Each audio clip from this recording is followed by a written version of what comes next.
By late 1943, training in the United States had ended. Orders were issued for overseas movement, and units prepared to depart. PVT Delbert Child Munsee moved with his unit to a coastal port of embarkation. Thousands of American soldiers gathered there, assigned to transports bound for Europe. Boarding was conducted under strict control. Equipment was limited to what was authorized. Once aboard, communication with the outside world was restricted. The transport ship departed in convoy under naval escort.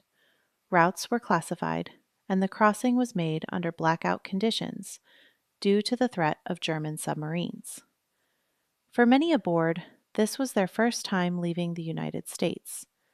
They did not know where they would land or how long they would be gone.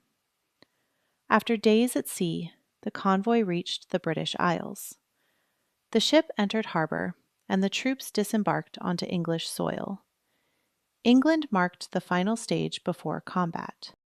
After arriving in England, American units were moved inland to temporary camps scattered across the countryside. These camps were utilitarian, often set up in open fields, wooded areas, or near existing British military installations. Private Munsee lived in canvas tents or improvised quarters alongside other soldiers in his unit. Conditions were basic.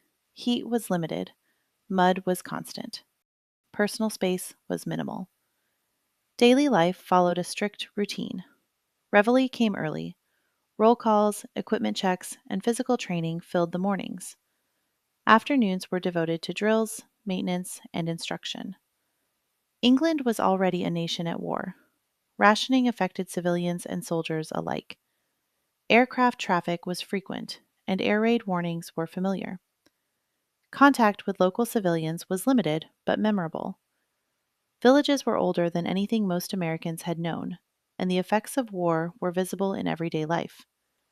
Training continued, but its purpose was no longer abstract. Each day in camp was preparation for an operation that had not yet been named, but was clearly coming. For Private Munsee, life in the camps became a period of waiting, measured, controlled, and increasingly focused. As winter set in, training in England intensified. Exercises became longer, more demanding, and increasingly realistic. The emphasis shifted from individual skills to unit coordination and endurance. Private Munsee trained in field maneuvers, weapons handling, and movement across unfamiliar terrain. Marches covered greater distances. Training periods extended into nights and early mornings. Fatigue was no longer avoided, it was built into the schedule. Units rehearsed operating with limited information and under strict time constraints. Orders were delivered with little explanation. Adjustments were made quickly. Mistakes were corrected and repeated until procedures became routine. Large-scale exercises involved multiple units moving simultaneously across the countryside. Roads, fields, and villages were incorporated into training scenarios. These rehearsals reflected conditions the men were expected to face in combat. As weeks passed, the pace did not ease. Training continued through poor weather and limited rest. The expectation was clear. When the operation came, there would be no pause to adapt. As training ended, airborne units were confined to camp. Movement was restricted and security increased, signaling that an operation was imminent. Briefings were conducted at multiple levels. Information was passed down in stages, with details limited according to rank and role. Maps and aerial photographs were used by officers and non-commissioned officers to prepare units for what lay ahead. For enlisted men, like Private Munsee, the information was practical rather than strategic. They were told the destination would be Normandy and that the operation would take place in support of an invasion already underway. What mattered most was what they needed to know. The jump would occur at night. Units could be scattered. Assembly would depend on small groups forming under combat conditions. Orders might change once on the ground. The broader objectives were understood in general terms. Airborne forces would land inland of Utah Beach to interfere with German movement and delay enemy response during the opening hours of the invasion. When the briefings ended, there was little discussion. Training had stopped. The next step would not be rehearsal. The operation was approaching. After a one-day delay caused by weather, airborne units were ordered to proceed on the night of June 5th. Airborne units were moved from their camps to assigned airfields under tight security. Movement followed a fixed schedule, and activity across the fields increased steadily as darkness approached. Rows of C-47 transport aircraft waited on the tarmac. Ground crews and air crews completed final checks as paratroopers assembled by unit. Private Munsee boarded his assigned aircraft in sequence with the rest of his stick. Each man carried a full combat load. Seating was along the interior of the fuselage, facing inward, with equipment secured as space allowed. Once aboard, movement was limited. Instructions were brief and procedural. The aircraft remained on the ground while loading continued across the field. As the time approached, aircraft began to taxi into position for departure. The next phase would begin in the air. After takeoff, the aircraft formed into columns and turned south toward the English Channel. Navigation lights were reduced, and radio silence was maintained as the formation moved away from the English coast. Inside the aircraft, the men waited as the flight continued. Engine noise dominated the cabin. As the channel was crossed, Allied naval forces were visible below, already underway toward the French coast. Ships moved in organized lanes across the water, marking the opening phase of the invasion. The flight continued without deviation. The channel fell behind them, and the aircraft pressed on toward landfall. Normandy lay ahead.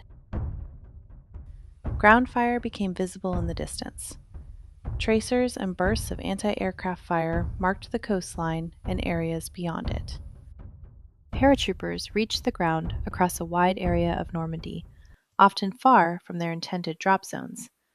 Fields, hedgerows, trees, and flooded lowlands shaped each landing. The airborne landings did not place units together.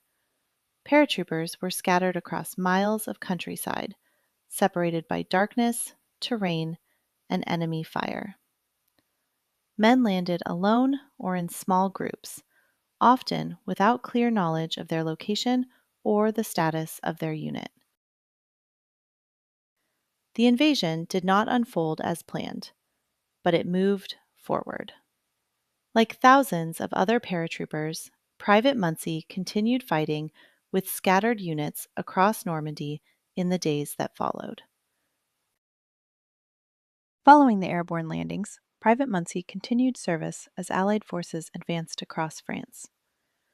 Operating in small, often improvised groups, paratroopers adapted to conditions on the ground and continued fighting until relieved.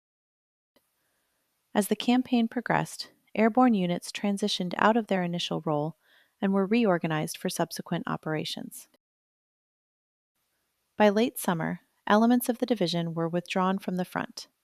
The next phase of the war was already being planned. In September 1944, Allied planners launched Operation Market Garden, an ambitious attempt to accelerate the end of the war in Western Europe. The plan combined airborne landings with a rapid ground advance intended to seize a series of bridges and open a route into Germany. The 101st Airborne Division was assigned to the southern portion of the operation. Their role was to secure key crossings and routes needed for the advance of ground forces moving north from Belgium. Unlike Normandy, the landings took place in daylight and over populated areas. German resistance was uneven but determined. Success depended on speed, coordination with ground units, and holding ground under counterattack. By this stage of the war, Private Munsee had already experienced combat. Market Garden would place airborne units into a new environment, with different terrain, different objectives, and sustained fighting on the ground. The operation would test whether airborne forces could seize and hold territory long enough for relief to arrive. Private Munsee remained with his regiment as the fighting continued in Holland. In a letter to his brother back home, he wrote that Holland looked like the books from school, a brief detail that captured the contrast between the peaceful countryside and the brutal war being fought across it. Market Garden did not end the war. It carried it forward across the Netherlands, where airborne units held ground, defended routes, and endured repeated contact as the larger plan failed to achieve its full objective. During this period, Munsee was promoted. In the record, he would be remembered as PFC Munsee.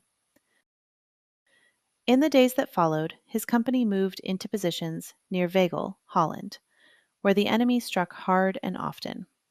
The fighting was constant: mortar and artillery fire, sudden attacks, and long hours holding ground under pressure. In the official company morning reports, the fighting is recorded day by day in plain language. By October 1st, the enemy hit them again. The report notes heavy mortar and artillery fire and casualties beginning to mount. They held through it, and then they were hit again. On October 2nd, another attack came in the afternoon. The report records renewed contact and more losses before the company was pulled back and moved into reserve positions southwest of Veghel. But reserve did not mean safe. It only meant waiting and knowing the next strike could come at any moment. As the days passed, the fighting shifted onto the dikes, flat, exposed ground where there was little cover and nowhere to disappear when artillery found the line. On October 5th, the report captures it with blunt simplicity. The enemy attacked at 0600. The attack was broken up, but the shelling continued all day. Casualties were considerable. The next day, October 6th, the same morning reports placed the company in defensive positions along the dikes near the river at Heteren, Holland, still absorbing fire, still holding ground, still waiting for what came next. And then came October 7th, 1944.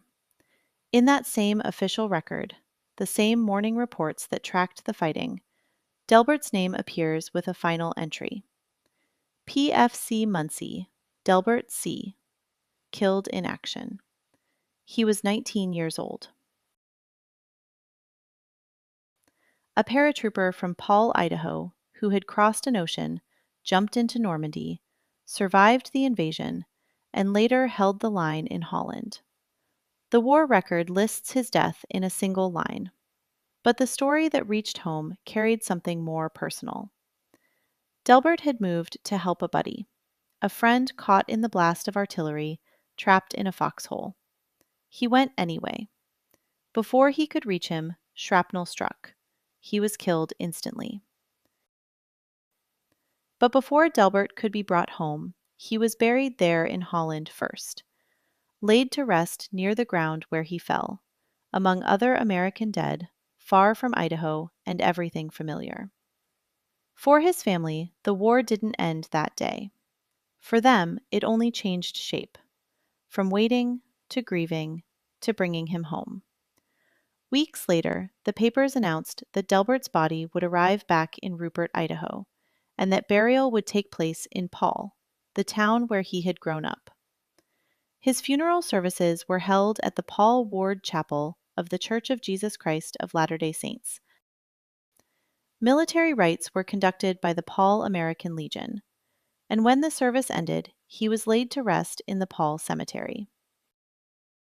A paratrooper, a boy who had crossed an ocean, jumped into Normandy, survived the invasion, and later held the line in Holland.